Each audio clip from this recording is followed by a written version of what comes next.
Blah blah blah blah.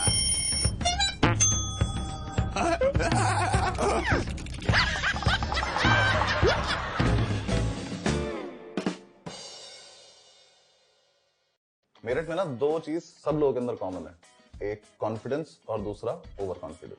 सारे लोग बहुत ज्यादा ओवर कॉन्फिडेंट, उसके चक्कर में हमें भी कई बार बहुत सारी प्रॉब्लम्स हुई हैं। उनमें से एक फन स्टोरी है जो मैं शेयर कर रहा हूँ। 2008 की बात है। मैं स्कूल में हेड बॉय बनने वाला था क्योंकि मैं हमेशा से बैज होल्डर था, तो मुझे पता था कि मैं बनने वाला हूँ। तो मैंने अपने घर पे बताया कि अगर मैं हेड बॉय बना तो मुझे बाइक मिलेगी।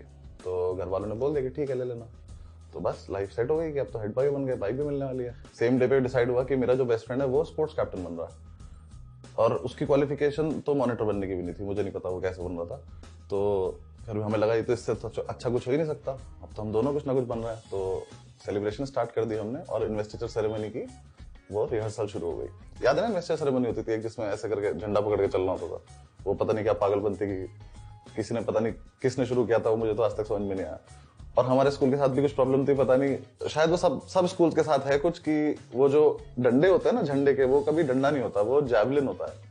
वो पता नहीं जैवलिन में झंडा क्यों डाल देते हैं। और हमारा स्कूल में ग्राउंड भी इतना बड़ा नहीं था कभी जैवलिन थ्रो हो सके, तो वो बस वहीं पे यूज होते थे। तो हमने वो पूरा मार्च पास का वो जैवलिन लेके 3-4 दिन प्रैक्टिस करी। काफी अच्छा माहौल चल रहा था सब कुछ।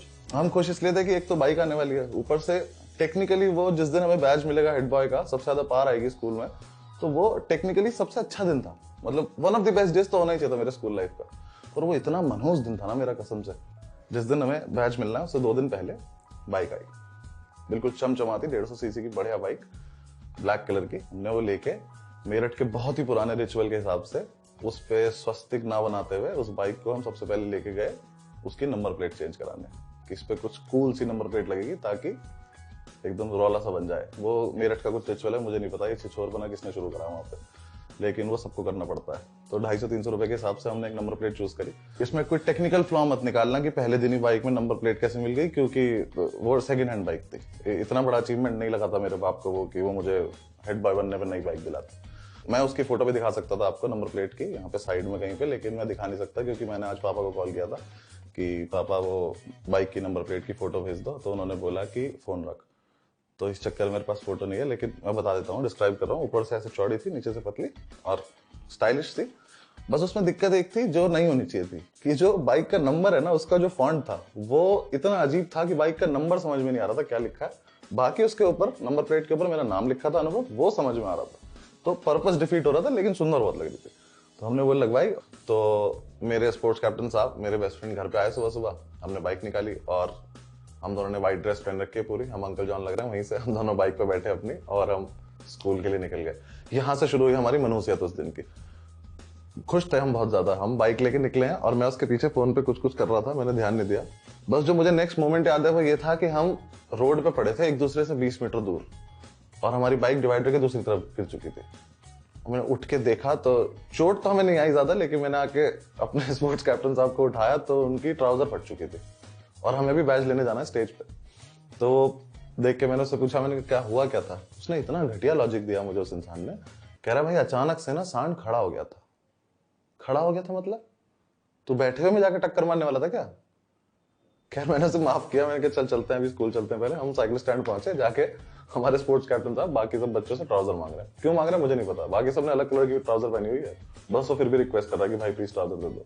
पर वो तो सक्सेसफुल नहीं हुआ। तो थोड़ा दिमाग लगा के हमने अपने स्पोर्ट्स टीचर से जाके कहा कि सर अगर स्पोर्ट्स कैप्टन ट्रैक सूट में करेगा ना मार्च पास तो बहुत ही अच्छी इमेज बनेगी। तो हमारे स्पोर्ट्स टीचर को कुछ खास समझ में नहीं आया क्योंकि हमने इंग्लिश में बोला था। तो उसने कहा था जो करना कर लो। तो हमने लॉकर से ट्रैक सूट निकाला, हमारे स्पोर्ट्स कैप्टन साहब ने ट्रैक सूट पहना हुआ है, बाकी हम सब ने वही अपनी व्हाइट ड्रेस पहनी हुई है। मार्च पास स्टार्ट हो गई, और तुम्हें याद होगा जब मार्च पास में वो झंडा लेके आप चलते हो सबसे आगे, तो जिधर प्रिंसिपल और चीफ गेस्ट बैठते हैं उधर जैवलिन ऐसे करना होता है, मतलब जो भी आपका झंडा है वो ऐसे करना होता है। हमारे स्पोर्ट्स कैप्टन साहब ने जैसे ही अपना झंडा ऐसे किया तो उनका झंडा निकल के चला गया। तो वो इजीली इग्नोर कर सकता था इस चीज को, पर उसे फिर भी पता नहीं क्यों लगा, उसने जैवलिन वहीं पे गाड़ा और वो झंडा लेने चल दिया अपना। अगले 4-5 मिनट तक उस मार्च पास की सिमेट्री इतनी खराब हुई है, ऐसा लग रहा पूरा स्कूल जुम्बा कर रहा हो। पता नहीं चीफ गेस्ट क्या देख रहा था वहां बैठ के। फिर भी हमने अपनी इमेज थोड़ी सी बचा ली, वो थोड़ी देर में ठीक कर लिया, और हम उसके बाद वो बैच लेने गए स्टेज पे। तो जब मैं स्टेज पे गया, मैंने बैच देते हुए देखा, तो हमारे जो प्रिंसिपल सर थे वो थोड़े बुजुर्ग से थे, तो उनके ऐसे हाथ कांप रहे थे। और जिस बंदे के हाथ कांप रहे हो आप उससे बैच नहीं लगवाना चाहोगे, क्योंकि बैज यहाँ लगता है और ये बहुत ही डेलिकेट एरिया है बैज लगवाने के लिए। तो मुझे मतलब पहली बार उस टाइम भी लगा था कि शायद निप्पल से रूह निकल जाएगी अगर मुझे पिन चुभ गई हो तो। I can also show you the photograph जहां पे ये हुआ था। तो मैंने क्या किया, पॉकेट पे लगवा लिया उनसे। मैंने कहा सर पॉकेट पे लगा लो प्लीज, आप शर्ट पे लगाओ मत, मैं बाद में जाकर ठीक कर लूंगा। वो लगवा के फिर पूरे दिन स्कूल में हम बढ़िया पूरे टशन में घूमे। 6-7 क्लास के लड़कों को तो वैसे ही थप्पड़ मार दिए कि आज तो हेड बॉय बने, आज क्या कर लोगे, और ये वो काफी बढ़िया इंटरेस्टिंग दिन रहा हमारा। लेकिन हमें ये नहीं पता था कि अभी हमारी मनहूसियत यहाँ से शुरू होने वाली है। तो जैसे ही छुट्टी हुई हम वहां से अपनी बाइक लेके निकले। हमारे स्कूल के पास एक दुकान थी, शंभू भैया थे हमारे, जहां पर हम बैठ के चाय सुट्टा समोसा ये सब करते थे और सारे लोग जनरली स्कूल के बाद वहीं पे मिलते थे। तो हमने डिक्लेयर कर दिया कि वहां पे पार्टी है, आ जाओ सब लोग। सब लोग वहां पहुंचे हम। तो शंभू भैया की शॉप के आगे हमने जाके अपनी बाइक लगाई और वो बाइक जिस हिसाब से लगाई उसे पार्किंग तो नहीं कह सकते। हमारी कोशिश थी कि जो नंबर प्लेट है वो उसे मैक्सिमम ऑडियंस मिल सके। तो देख लो, ताकि पता नहीं क्या शो ऑफ होता है उस एज का। ये 250-300 रुपए में लग रहा था, पता नहीं हमने क्या अचीव कर लिया लाइफ में कि सब लोग देखें। वो हमने ऐसे बाइक लगा के अंदर चले गए, वहां चाय सुट्टा और समोसा चल रहा है बढ़िया।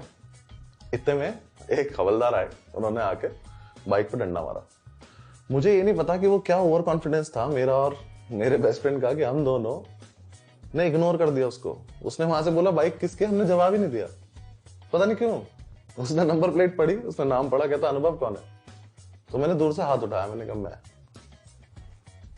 तब तक मुझे बिल्कुल नहीं समझ में आ रहा था कि मैं ऐसा क्यों कर रहा हूँ। मुझे लग रहा था मैं ठीक कर रहा हूँ जो भी कर रहा हूँ। उसने मुझसे कहा बाइक की चाबी दो। तो मैंने जेब से चाबी निकाली और मैंने ऐसे फेंक के दी। मैंने कहा ले पकड़। उसने चाबी ली और वो चला गया वहां से। उसने जाके वो जीप में दी चाबी। जीप में से ना एक पुलिस वाला उतरा। वो जो पुलिस वाला था ना, वो मनुष्य तो नहीं था। तुमने पाताल लोग देखा होगा, उसमें हाथीराम चौधरी है ना, उससे 4-5 गुना बड़ा हाथी निकला उसमें से। मैं लिटरली बता रहा हूँ, आदमी इतना बड़ा था कि उसे खुद में अपने आप को थाना बोलना चाहिए। वो निकला है, हमने उसे देखते ही थोड़ा सा हमारा कॉन्फिडेंस डाउन हो गया। हमने ये तो नहीं एक्सपेक्ट किया था हमने कि ऐसा कुछ भी हो जाएगा लाइफ में। वो आया हमारे पास, वो आके बाइक पे बैठा, उसने हमसे बुलाया कि इधर आओ सब लोग। तो हम चले गए, हमारे शंभू भैया भी खड़े कर लिए उसने, सब लोग हम जाके पहुंच गए, हम खड़े। लेकिन वो फील इतनी अच्छी थी ना कि हेड बॉय बने आज। तो लग रहा था कुछ तो अचीव कर ही लिया लाइफ में, तो कोई फर्क नहीं पड़ रहा था कुछ खास। तो उसने हमसे कुछ कुछ बात करनी शुरू करी, चश्मा वश्मा उतारा खड़ा, ये सीन चल रहा है प्रॉपर। तभी हमारा एक दोस्त, गुल्ला कहते थे उसे हम, क्यों कहते थे आज तक किसी को नहीं पता, वो स्कूटर लेके आया अपना। उसने आके स्कूटर लगाया, बिल्कुल वैसे ब्रेक मार के जो घिसटते हुए आता है वैसे आके रोका। जैसे वो वहां आया तब उसे रियलाइज हुआ कि यहाँ पे कुछ हो रहा है। पुलिस वाले ने उसका स्कूटर देखा और उससे चाबी मांगी, तू भी दे दे, क्योंकि उस स्कूटर की नंबर प्लेट ब्लेड वाली थी। उस पर तो बिल्कुल ही समझ में नहीं आ रहा था कि क्या नंबर है इसका। तो उसने उसका भी चाबी ले ली। हम तीनों खड़े में सामने। उसने मुझसे पूछा कि तुम कौन हो। मुझे नहीं पता कि मैंने क्या सोच के बोला कि मैं अपने स्कूल का हेड बॉय हूं। तो उसने वही बोला जो कोई भी नॉर्मल आदमी बोलेगा इस सिचुएशन में कि तो मैंने उससे कहा कि सर ये देखो बैज भी है। तो उसने दिखाया कह रही है तो मेरे पास भी है। मैंने कहा हाँ, लेकिन मतलब आपके बैच पे तो आपका नाम लिखा है ना, ऐसे तो मेरा नाम तो मेरी बाइक पे लिखा है, इसमें कौन सी बड़ी बात है। तो उसने थोड़ी देर तक तो देखता रहा, कह रहा अच्छा ठीक है। फिर वो नेक्स्ट पे आया, तो उसने स्पोर्ट्स कैप्टन साहब से कहा तू कौन है। कह रहा मैं अपने स्कूल का स्पोर्ट्स कैप्टन हूँ। उसने कहा अच्छा। वो तीसरे पे आया, गुल्ले पे। उसने कहा तुम कौन हो। गुल्ले ने इतनी घटिया बात बोली, कह रहा मैं अपने स्कूल में पढ़ता हूँ। उस पर कुछ था ही नहीं बताने के लिए। तो पुलिस वाला वापस शुरू हुआ वहां से, कहता अपने घर पे फोन लगाओ। गुल्ला इतना हरामी आदमी, कहता मेरे घर पे फोन ही नहीं है। स्कूटर पे आया अच्छे खासे, बोले मेरे घर पे फोन नहीं है, हम लोग तो बहुत गरीब है, हमें बहुत दूर जाना पड़ता है फोन करने के लिए। तब तक वो पुलिस वाला थोड़ा समझ गया था कि अच्छा ठीक है, थोड़ा थोड़ा मुस्कुराने लगा था। उसने स्पोर्ट्स कैप्टन साहब से पूछा कि अपने घर पे फोन लगाओ। ये महाशय कह रहे हैं मेरे पापा ही नहीं है। अरे तो घर पे फोन लगा देना, किसी और को लगा दे। और उसने इतना सीरियसली बोला, एक सेकंड के लिए तो मुझे भी लगा शायद इसके पापा नहीं है, क्योंकि मैंने कभी बात तो करी नहीं इससे इस बारे में। उसके बाद उसने मुझसे कहा अपने पापा को फोन लगाओ। अब मेरे पास कुछ नहीं था बहाना बनाने के लिए, मैंने कल लगा लो सर। उसने कहा नंबर बताओ, मैंने नंबर दिया। पुलिस वाले ने फोन किया मेरे पापा को, उन्होंने बिल्कुल वैसे ही बिहेव किया जैसे आज किया था मेरे साथ जब मैंने उनसे नंबर प्लेट की फोटो मांगी थी। पुलिस वाले ने पूछा सर आप कहाँ हैं, पापा बोलते कोर्ट में। तो उसने कहा आप लॉयर हैं, कहते नहीं मेरा केस चल रहा है। तो उसने फोन ही रख दिया। मुझसे कह रहा आपके पापा क्या करते हैं, मैंने यही करते जो बताया आपको भी। कह रहा अच्छा ठीक है, आप एक काम करो, तीनों लोग उठो थाने चलो। तो हमें ये तो लगा नहीं कि हमने ऐसा कोई बहुत बड़ा अपराध तो नहीं किया, लेकिन कभी जीप में नहीं बैठे थे, हमने कहा चलो बैठ लेते। कॉन्फिडेंस तो कम हो नहीं रहा था ना कहीं से कहीं तक भी, तो हम तीनों जाके उसमें बैठ गए। 2 हवलदार हमारे स्कूटर और बाइक लेके पीछे पीछे आ रहे हैं। मतलब ऐसी हद थी कि पुलिस का थोड़ा तो खौफ हो। जीप में बैठे हुए हैं, थोड़ी दूर जीप चलिए, हमारे स्पोर्ट्स कैप्टन साहब मुट्ठी खोल रहे हैं, कह रहे समोसा खाया कोई। हमने तो देखा, हमने कहा बहुत ज्यादा मारेगा ये आदमी, देख तो ले इसका साइज। वहां से वो हमें थाने लेके गया, थाने में जाके उसने हमें खड़ा कर दिया। हम तीनों एक दीवार से लग के खड़े हुए, हाथीराम जी आके अपने टेबल पे बैठे। ये चल ही रहा था सीन कि वो हमसे बात करना चाहता ही था। इतनी देर में हमें पता चला कि गुल्ला मेरठ के सबसे रईस लोगों में से एक है। अचानक से 2 एसयूवी आके रुकी, उसमें से उसके पापा उतरे, इतनी मोटी मोटी 2 चेन पहन रखी गले में। वो थाने में आए, उन्होंने आके बोला कि ये मेरा बेटा है। जैसे उन्होंने इशारा किया तो गुल्ला उस टाइम तक दीवार की तरफ मुंह कर चुका था अपना, जैसे पता ही नहीं चलेगा बाप को कि बेटा कौन सा है। वो कह रहे कि मेरा बेटा है, और हाथीराम देख के कह रहा है कि आप गरीब नहीं है, आपका बेटा तो कह रहा है आपके घर पे फोन भी नहीं है। एक तो ये रईस लोग इतने मतलबी होते हैं। वो सिर्फ अपने बेटे को लेके गया वहां से, हमें भी ले जाता भाई, हमने कौन सा अपराध किया था, हम भी तो बस नंबर प्लेट ही तो लगती है हमारी भी। वो से लेके वहां से चले गए, हम दोनों रह गए वहां पे। अब हम क्या करें? तो हम दोनों से उसने बोला कि किसी को तो बुलाओ। मैं किसे बुलाता, मैं तो पापा को कॉल कर चुका था ना पहले ही, पापा मना कर चुके हैं। इससे बोला कि घर पे मम्मी तो होंगी, घर पे मम्मी को फोन कर लो। तो इसने अपनी मम्मी को फोन किया, इसने अपनी मम्मी से बात की, और आधे घंटे बाद इसके पापा आ गए। थाने में उसके पापा आए। भाई हाथीराम ने परेशान, हमने उसके चेहरे पे देखा है कि मैं अभी रिजाइन कर रहा हूँ, क्योंकि मुझसे यहाँ के 11वीं 12वीं के लड़के नहीं समझ में आ रहे, मैं गैंगस्टर क्या पकड़ूंगा, ये लोग मेरे इतनी देर से पागल बना रहे हैं। अंकल थोड़े शरीफ से, उन्होंने थोड़ी देर हमें समझाया, उसके बाद वो हम दोनों को वहां से ले जाने लगे। हमसे हाथीराम ने कहा कि नंबर प्लेट 2 दिन के अंदर अंदर चेंज हो जानी चाहिए। हमने कहा देखी जाएगी, वो कर। इसकी एंडिंग इतनी अजीब थी ना, विश्वास वाला पात्र नहीं निकला वो हाथीराम। तूने हमसे डील कर लिया, हमारे घर पे पता चल चुका, अब हम घर जाके पिटी जाएंगे ना, तुझे स्कूल में बताने की क्या जरूरत थी बात। उसने हमारे जाने के बाद स्कूल में बता दिया। अगले दिन हम स्कूल पहुंचे, सुबह सुबह एक ऑर्डर आया कि प्रिंसिपल सर ने बुलाया।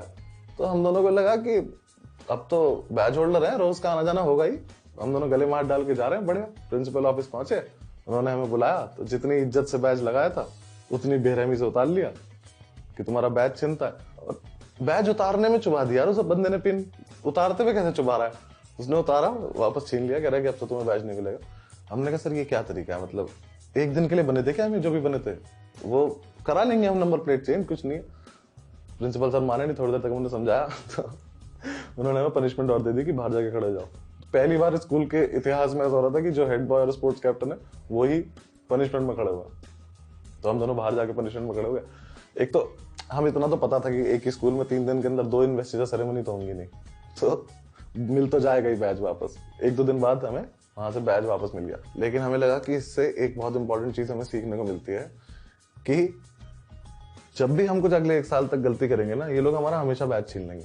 तो हमने सबसे पहले तो एक चीज करी कि मेरठ में एक दुकान पता करी कि बैच कहाँ बनता है, जहां से स्कूल वाले लेते हैं।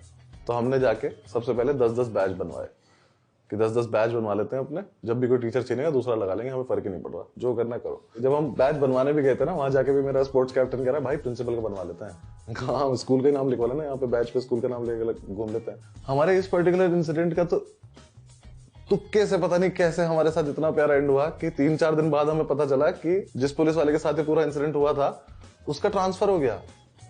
और जैसे ये बात हमें पता चली, हमने पूरे स्कूल में फैला दिया कि हमने कराया। हमें हमारी नंबर प्लेट चेक करने के लिए दोबारा कभी नहीं रोका गया वहां पे उस एरिया में। उन्हें लगता था इनकी नंबर प्लेट को रहने दो, 1 साल की बात है, ये तो बहुत ही पावरफुल लोग हैं। और शंभू भैया ने अगले 6 महीने तक हमसे पैसे भी नहीं लिए थे कि ये तो चाय समोसा फ्री में खाएंगे, कोई दिक्कत नहीं है। उस एक इंसिडेंट से इतना प्यारा मेंटेन हुआ ना आगे के 6-7 महीने, मजा आ गया कसम से। तो हमारे साथ तो सब कुछ ठीक हो गया था, लेकिन जरूरी नहीं आपके साथ भी हो। अगर आपके साथ ऐसा कुछ भी हो तो थोड़ा केयरफुल रहना, ज्यादा ओवर कॉन्फिडेंट बनने की जरूरत नहीं है। हमारा तो ठीक ठाक हो गया था फिर भी। चलिए ऊंचा कर पाऊं भाई, ऊंचा